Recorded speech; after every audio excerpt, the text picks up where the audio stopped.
ตัวกับบ่แม่นสำอางเพราะค่อยบ่มีสตางค์จับจ่ายทายทอนชุดทำงานเด็กปั๊มนี่แหละชุดนอนผู้คงผู้ควงผู้เว้าวอนคอยยังบ่อ่อนสอนเพราะค่อยมันยังจนสบายดีทุกคนมาเบิ่งปั๊มน้ำมันอยู่บ้านเพิ่นเมืองเพิ่นกันมื้อ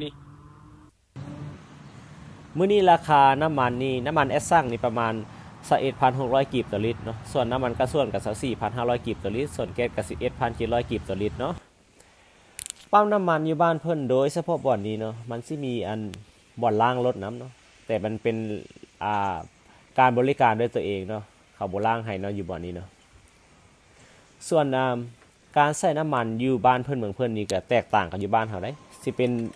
การบริการด้วยตัวเองเนาะเติมด้วยตัวเองใส่แล้วก็เข้าไปจ่ายเงินด้วยตัวเองเนาะ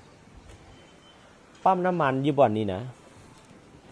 อยู่ห้างนี่นะก็บ่แม่นอันน้อยปานใดได้เนาะแต่มีพนักงานแค่คนเดียวเนาะพนักงานคนเดียวนี่สิมีหลายหน้าที่เนาะเช่นเก็บเงินเนาะเติมสินค้า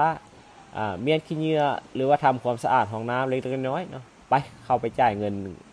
กันเลยอันนี้คือบ่อนจ่ายเงินเนาะเฮาเข้ามาในนี้แล้วเฮาก็บอกเขาว่าบ่อนเฮาใส่นะแม่นนัมเบอร์เท่าใดเนาะแล้วจ่ายเงินเนาะแล้วเขาก็สิเอาใบฮับให้เฮาหั่นเป็นแบบซี่ละการบริการของปั๊มน้ำมันอยู่บ้านเพิ่นเมืองเพิ่นเนาะสิแตกต่างกับอยู่บ้านเฮาหน่อยนึงเนาะมื้อนี้นำมาฝากกันเนาะเพื่อเป็นความรู้เนาะเท่านี้เด้อบ๊ายบาย